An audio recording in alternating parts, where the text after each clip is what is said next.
Hello students, welcome back to my channel physics SPC. Electromagnetic induction का एक question.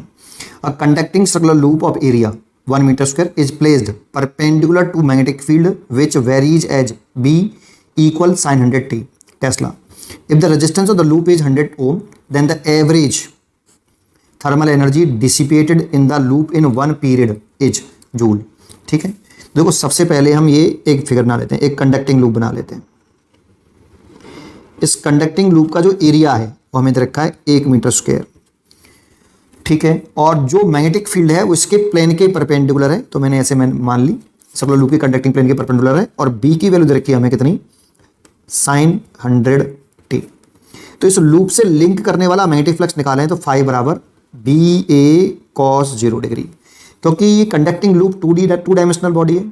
तो area की direction हम प्लेन के परपेंडिकुलर ऊपर की तरफ भी मान सकते हैं और नीचे की तरफ भी मान सकते हैं। मैंने नीचे की तरफ मान लिया, प्लेन के परपेंडिकुलर नीचे की तरफ, आउटवर्ड बाहर की तरफ। तो बी और एरिया के बीच में एंगल 0 डिग्री कंसीडर कर सकते हैं। तो बी की वैल्यू तो लिख ले हैं हम sin 100t और एरिया की वैल्यू हमारी 1 मीटर स्क्वायर है, तो यही मैग्नेटिक फ्लक्स आ जाएगा। अगर इसको डिफरेंशिएशन कर लें विद रेस्पेक्ट टू टी तो हमें इंड्यूस्ड ईएमएफ निकल आएगा d∅/dt। अगर हम वैसे तो E बराबर माइनस में होता है, लेकिन हम केवल मैग्नीट्यूड देख लें तो कितना आएगा। तो sin 100t का डिफरेंशिएशन करेंगे तो cos 100t आएगा, और 100t का अगेन डिफरेंशिएशन करेंगे तो t का 1 हो जाएगा और 100 आगे आ जाएगा, इतना वोल्ट आ जाएगा। और इंड्यूज करंट निकालें तो EMF अपॉन रेजिस्टेंस, तो 100 cos 100t और रेजिस्टेंस रखा है 100 ओम। रेजिस्टेंस हमें कंडक्टिंग लूप का 100 ओम है। 100 से 100 कैंसिल हो गया तो I की वैल्यू आ गई 1 cos 100t। ठीक है, इस इक्वेशन को देखा हमने। तो अब से हमसे पूछा है average thermal energy dissipated in the loop.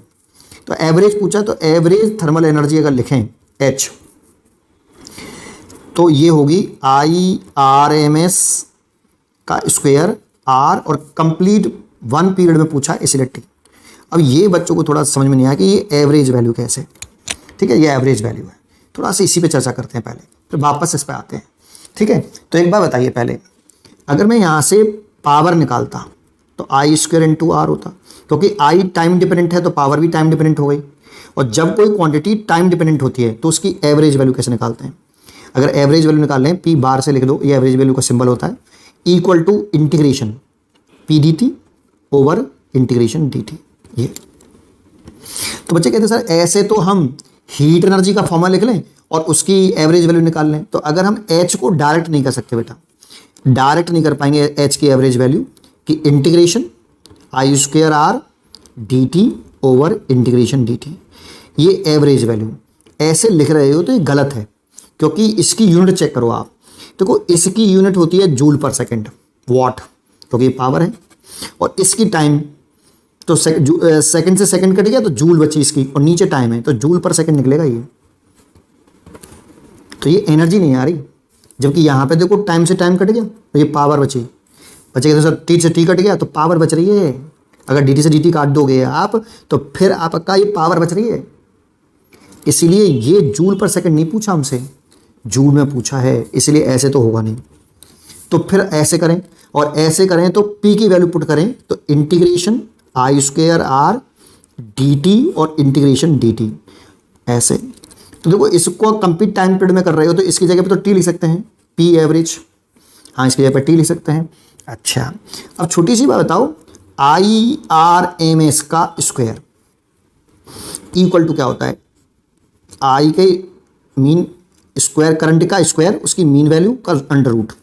ये हाँ, तो ये गलत कर दिया, ऐसे लिखो IRMS की वैल्यू कितनी होती है, रूट I² का ये मीन वैल्यू। अगर दोनों तरफ का स्क्वायर कर लें तो IRMS का square is equal to I² की एवरेज वैल्यू। अब इसकी एवरेज वैल्यू कैसे निकालें कंप्लीट साइकिल में, तो I² dt over integration dt।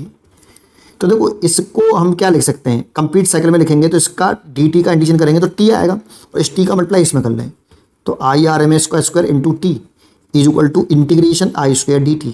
और इंटीग्रेशन I² dt की जगह हम ये लिख सकते हैं, तो आप R तो कांस्टेंट टर्म है तो R तो बाहर आ गया, और इंटीग्रेशन I² dt की जगह पर, I² dt की जगह पर ये लिख सकते हो, तो क्या लिखोगे IRMS का स्क्वायर इंटू टी, और dt का इंटीग्रेशन नीचे वाले का करोगे कंप्लीट साइकिल में तो टी आएगा और टी से टी कट गया, तो पी की एवरेज वैल्यू आई, वो आई आर एम एस का स्क्वायर इंटू आर, ये पी की एवरेज वैल्यू है।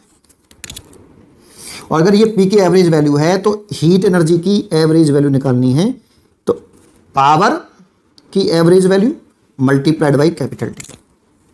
तो ये अब यहां से इसकी वैल्यू पुट करूं तो आई आर एम एस का square into R into T, ये हीट एनर्जी की एवरेज वैल्यू।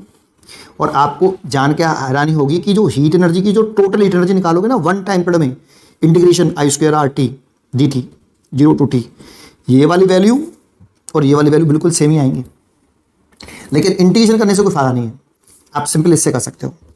उम्मीद है कि आपको ये वाली बात पूरी तरीके से समझ में आई होगी। चलिए अब यहाँ पे आई आर एम एस की वैल्यू कैसे निकालें, तो यहाँ से अगर आप पी की वैल्यू देखो तो आई नॉट की वैल्यू तो 1 है, इसीलिए आई आर एम एस की जो वैल्यू होगी आई नॉट बाई √2, दैट मीन्स 1/√2। अब यहाँ पे रखेंगे तो 1/√2 का होल स्क्वायर करेंगे तो 1/2। रजिस्टेंस की वैल्यू 100 और टाइम पीरियड की वैल्यू हमें नहीं दे रखी, लेकिन हमें यहाँ पर इसी क्वेश्चन में देखें तो ओमेगा पता है हमें, ये तो ओमेगा की वैल्यू दे रखी है 100, क्योंकि आई बराबर आई नॉट कॉस ओमेगा टी लिख सकते हैं, तो 100 रेडियन पर सेकेंड, और ओमेगा बराबर होता है 2 पाई अपॉन टाइम पीरियड, तो टाइम पीरियड निकालें तो 2 पाई बाई ओमेगा लिख सकते हैं, तो 2 पाई और ओमेगा की वैल्यू आपकी 100, 100 से 100 कट गया, 2 से 2 कट गया, तो ये पाई आया। इसलिए एनर्जी जो थर्मल एनर्जी आएगी आपकी डिसिपेटेड इन 1 पीरियड, वो पाई आएगी, इसलिए बी पर टिक कर सकते हैं।